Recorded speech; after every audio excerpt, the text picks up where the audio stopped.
আসসালামু আলাইকুম। আরও একটি ভিডিওতে আপনাদের স্বাগতম। এই ভিডিওটিতে জামশেদ মজুমদার একটি আবেগপ্রবণ ও বাস্তবধর্মী আলোচনা উপস্থাপন করেছেন, যা আমাদের হৃদয়ে গভীর প্রভাব ফেলতে চলেছে।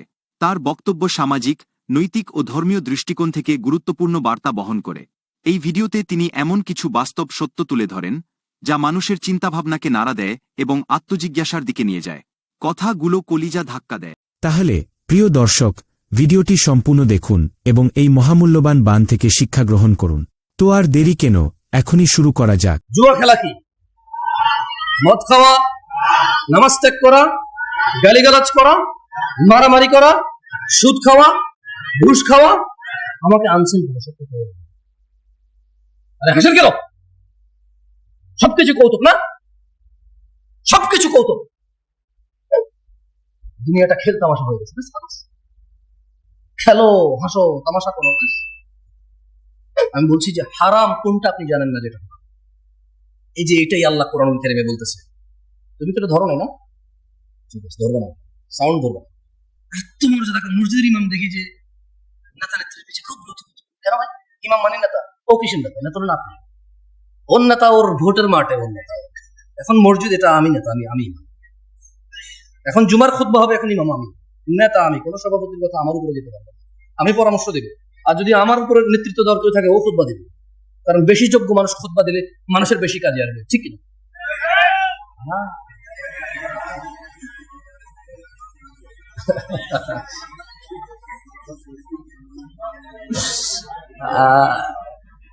অভ্যাস সহজে যাবে না, সহজে যাবে না, বুঝছেন? আউযু বিল্লাহি মিনাশ শাইতানির রাজীম। সবাই বলেন আল্লাহুম্মা সাল্লি আলা মুহাম্মাদ, আল্লাহুম্মা সাল্লি আলা মুহাম্মাদ, আল্লাহুম্মা সাল্লি আলা মুহাম্মাদ, আল্লাহুম্মা সাল্লি আলা মুহাম্মাদ। আল্লাহর নবী বলেছে যে একবার দুরূদ পড়বে 10টা রহমত হবে, 10টা গুনাহ মাফ হবে, দরজা বৃদ্ধি হবে। দুরূদ পড়বেন বেশি বেশি। ফাকুবকিবু ফিহা ওয়া হুম ওয়াল গাউন। অতঃপর তাদেরকে এবং পথভ্রষ্টকারীদের, নায়ক নায়িকা, গায়ক গায়িকা, খেলোয়াড়, নেতা নেত্রী, এই নর্তকী, গায়ক, যত কেউ মানুষকে পথভ্রষ্ট করে, যারা জায়গায় জায়গায় গিয়ে সিনেমা দেখায়, জাদু দেখায়, যারা মানুষের জন্য জুয়ার আসর বসায় রাখছে, মদের আসর বসায় রাখছে, ক্যারাম খেলার আসর বসায় রাখছে মানুষের জন্য, আল্লাহ বলছেন এদের সবাইকে এবং যারা ওখানে অংশগ্রহণ করে অধোমুখী করে কোথায় নিক্ষেপ করবে? এগুলো বলবো। এগুলো বললে কি হয়, মানে আপনার মনে থাকবে যে আল্লাহ কি বলছে, কেমন ঠিক বা ঠিক যে লাভ। ওয়াজুনুদু ইবলিস আজমাউন, এবং আল্লাহ ইবলিসের বাহিনীর সকলকে জাহান্নামে নিক্ষেপ করবেন। ক্বালু, তারা সবাই ওখানে বলবে, ওয়াহুম ফিহা ইয়াখতাসিমুন, তারা সবাই জাহান্নামে বিতর্কে লিপ্ত হয়ে বলবে, আল্লাহ, আল্লাহর কসম, ইন কুন্না লাফি দালালিন মুবিন, আমরা তো স্পষ্ট পথভ্রষ্টতায় নিমজ্জিত ছিলাম। উপস্থিত জনতা, উপস্থিত ভাই, উপস্থিত চাচারা, মুরব্বী, যারা বয়স্ক আছেন, সবাইকে একটা কথা বলতে চাই। আমি কিছু প্রশ্ন করব, আপনারা আমার কথা শোনেন তো, ঠিক না? পুরো গ্রামে শোনেন, ভাই সাউন্ড কম কি, এখানে শুনতে হবে। রাতের বাজে 11:30, মানুষ ঘুমাবে না, কালকে বাচ্চা কাচ্চা স্কুল মাদ্রাসা নাই। সাউন্ড তুমি প্রয়োজনে বাহিরটা আরো কমাই দাও, বাইরের দরকার নেই সাউন্ড, এখানে সাউন্ড হলে চলবে। বলেন তো, আমি কিছু প্রশ্ন করব, যারা যারা জানেন সঠিক উত্তর দেবেন, ঠিক আছে? জুয়া খেলা কি? মদ খাওয়া, নামাজ ত্যাগ করা, গালিগালাজ করা, মারামারি করা, সুদ খাওয়া, ঘুষ খাওয়া। আমাকে আনছেন আরে হাসেন কেন? সবকিছু কৌতুক না? সবকিছু কৌতুক। দুনিয়াটা খেল তামাশা হয়ে গেছে। খেলো, হাসো, তামাশা করো। আমি বলছি যে হারাম কোনটা আপনি জানেন না, যেটা এই যে এটাই আল্লাহ কোরআন কারিমে বলতেছে। তুমি তো এটা ধরো না? ঠিক আছে, ধরবো না, সাউন্ড ধরবো। এটাই আল্লাহ বলতেছে যে আল্লাহর শপথ, ইন কুন্না লাফি দালালিন মুবিন, এই পথভ্রষ্ট মানুষগুলো দুনিয়াতে জানে কোনটা ন্যায় কোনটা অন্যায়। এরা সবাই বলবে আল্লাহর কসম, আল্লাহর কসম, আমি তো দুনিয়াতে পথভ্রষ্টতা নিমজ্জিত ছিলাম।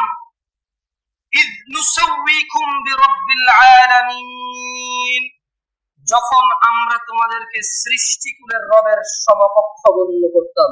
এখানে মুশরিকদের কথা বলতেছে, কাকে বলতেছে? মুশরিকদেরকে বলতে। আচ্ছা বলেন তো, একটা কনসার্ট যদি হয় আজকে রাতে, এটা কি হয়? এই গ্রামের যুবক যুবতীদের যদি, মেয়েদের যদি আলাদা ব্যবস্থা করা হয়। আচ্ছা এখানকার উদাহরণ দিয়ে লাভ কি? এখানে এরকম হবে। ঢাকা শহরে যে কনসার্ট গুলো হয়, মেয়ে ছেলে তো আলাদা ব্যবস্থা নেই, আছে? সবাই দাঁড়ায় থাকবে আর মোবাইলের লাইট জ্বালায় থাকবে। নতুন খেয়াল করবে না? মাঝে মধ্যে ইন্টারনেট আসা আপনারা দেখেন না? হ্যাঁ, একজন টুন টুন টুন করে গান গায়, সবাই মোবাইলে বিভিন্ন লাগায়, যে দিয়ে বাতি লাগায়, ঠিক না? ঠিক কিনা? হ্যাঁ ঠিক। তো আপনি দেখবেন ওখানে ছেলে মেয়ে উভয়ের উপস্থিতি প্রচুর। টিকিট পায় নাই, পাড়াপাড়ি করতেছে, আর্মি পুলিশের পিড়ায় লাইন ধরতে পারতেছে না। মানুষ আর মানুষ খুব আফসোস করে বলে যে আমরা এসেছিলাম খুব শখ করে, ভেবেছিলাম পাবো, কিন্তু আসলে একটু লেট হয়ে গেছে, পাই নাই। খুব শখ ছিল ওনার গানটা শুনবো, খুব শখ ছিল ওই মহিলার সাথে একটু ড্যান্স করবো, কিন্তু আসলে পাই নাই। বলে না, লজ্জাও লাগে না? বলে ও নর্তকী ডান্স দেখতে যাবে, খুব আফসোস টিকিটটা পায় নাই, খুব আফসোস। পুলিশকে যখন ইন্টারভিউ নিতে, পুলিশ বলো যে এখানে আইন শৃঙ্খলা বাহিনী আরো বেশি মোতায়েন হওয়া দরকার ছিল, আমরা আগে থেকে বুঝতে পেরেছিলাম যে মানে পরিস্থিতি এমন করে থাকবে না, আমরা শুরু থেকে এসেছি, লাইন ধরার চেষ্টা করেছি, মানুষ বুঝতে চায় না, নাহলে আরো অনেক ক্ষয়ক্ষতি হয়ে যেত। গান শুনতে যাবে, কি শুনতে যাবে? আপনি বলেন, বলেন তো, মিউজিক শোনা হারাম না হালাল? নাচ দেখা হারাম না হালাল? কে জানে না? একজন হাত তোলেন যে এটা বলেন, একজন লোক হাত তোলেন যে জীবনে আজকে প্রথম জানছেন গান শোনা হারাম, এটা কোনোদিন শুনেন না। আমি তো একটু এটাই বলছিলাম, আমাকে কেন নিয়ে আসছেন এই পৃথিবীতে? আল্লাহ যা নিষিদ্ধ নিকৃষ্ট করেছে প্রত্যেকটা সম্পর্কে আপনি জ্ঞান রাখেন। হয়তো কোন আয়াতে বলেছে নিষেধ, কোন হাদিসে বলেছে নিষেধ, এটা আপনি জানেন না, কিন্তু কাজটা যে নিষিদ্ধ এটা আপনি জানেন। এই পৃথিবীতে প্রত্যেকটা ভালো কাজের, প্রায় ভালো কাজ আপনি ইলম রাখেন। হয়তো কোন আয়াতে বলেছে, কোন হাদিসে বলেছে, সেটা আপনি কি ইলম রাখেন না, কিন্তু এটা আপনি জানেন কোন কাজটা ভালো। বলেন তো, সালাম দেওয়া কি, নামাজ পড়া কি, রোজা রাখা, হজ করা, যাকাত দেওয়া, ভদ্র নম্র শুদ্ধ চুপচাপ নীরব ঝগড়াঝাটি না করা কি, কোনটা আপনি জানেন না?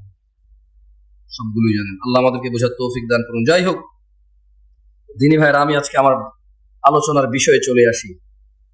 কাদের কাদের দাঁড়িয়ে উঠছে এই কেউ মোবাইল আসো, এই সামনের এইগুলা ছাড়া বাকি তোমাদের যাদের হাতে মোবাইল, মোবাইলগুলোকে বন্ধ করো, কেমন?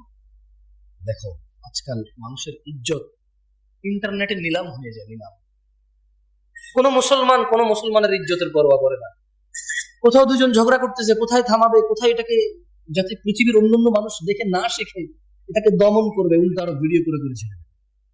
আর এই পুরো বাংলাদেশের সব মানুষকে বুঝাই দেয় যে এইভাবে ঝগড়া করা যায়, এরকম হয়, করা যায়, বল থাকলে, শক্তি থাকলে, মেজাজ থাকলে করা যায়। ঠিক না, ভালো কাজ প্রচার করা উচিত, খারাপ কাজ দমন আর কি বলে এটাকে, মানে এটাকে টেক ডাউন করা উচিত, প্রচার করা উচিত না। ওকে, মোবাইল রাখছেন সবাই না? সবাই আপনার শ্রোতাদের মধ্যে যারা আছেন মোবাইল রেখে দেন। এগুলো যারা আছে এগুলো দাঁড়ায় গেছে এইদিকে, আপনাদেরকে দেখা যাচ্ছে না, ঠিক না? আপনাদের যাদের মোবাইল আছে সামনের লোকজন দেখা যাচ্ছে। আমি দুইটা প্রশ্ন করব, আপনাকে সুন্দর উত্তর দিবেন আমাকে। প্রথম কথা হলো, আমি আপনাদের বলবো কেউ কারো দিকে তাকাবেন না, সবাই হাত তুলবেন যারা আজকে, আমি বলে দিচ্ছি, কেউ কারো দিকে তাকাবেন না, সবাই নিম্নমুখী হয়ে অথবা যেভাবে তাকাইছেন সামনে এভাবে তাকাই থেকে হাত তুলবেন যারা আজকের ফজরের নামাজ পড়েন নাই। হাত তুলেন ফজরের নামাজ যারা পড়েন নাই। না তুলেন, সমস্যা না, তুলে রাখেন, তুলে রাখেন। কিছু মানুষ হয়তো বুঝিনি এখন আমার কথা। যারা আজকে ফজর নামাজ পড়েননি হাত তুলেন, তুমি ভিডিও করবো না, এই ছিল যারা ফজর পড়েননি রাখেন, এবার হাত নামান। আরেকটা হাত নামান। আরেকটা প্রশ্ন করি, এই যে আজকে এখানে মাহফিল শিবগঞ্জে, যারা এখানে উপস্থিত আছেন, উপস্থিতদের মধ্যে যারা আজকে ঈশান নামাজ পড়েন নাই তারা হাত তোলেন। কেউ কারো দিকে তাকাবেন না প্লিজ, লজ্জা পাওয়ার দরকার নাই, কাউকে লজ্জা দেওয়ার দরকার নাই। আমরা যা সেটা অনুমান করবো যে আমাদের মধ্যে আমরা কত গাফেল। যারা ঈশান নামাজ পড়েন নাই আজকেই হাত তোলেন। অনেক, এই সাইডটা অনেক বেশি। দেখেন এই যদি হয় আমাদের অবস্থা, আমরা এই শিবগঞ্জ উপজেলায় আজকে যা কয়টা মাহফিল হচ্ছে, এই ইউনিয়নে আজকে যা কয়টা মাহফিল হচ্ছে, এই গ্রামের আশপাশ 10টা গ্রাম মিলে আজকে হয়তো এই মাহফিলটাই হচ্ছে। এর আশপাশের কোনো গ্রামে মাহফিল আছে এখন? এই এতগুলো মানুষের মধ্যে যারা আমরা আল্লাহর দ্বীন শুনতে পছন্দ করি, আল্লাহর দ্বীন শিখতে ইচ্ছুক, আমাদের মধ্যে 60 জন লোক আজকে ঈশান নামাজ পড়ে, তাহলে বাকিদের অবস্থা কি? বাকিদের অবস্থা কি? সালাহ, আপনারা কেউ কি মনে কষ্ট নেবেন আমি যদি এই যে মাইক ম্যানের সাথে একটু কথা বলি? ওকে তিরস্কার করবেন? ছোট ভাই, তুমি আমার একটা কথা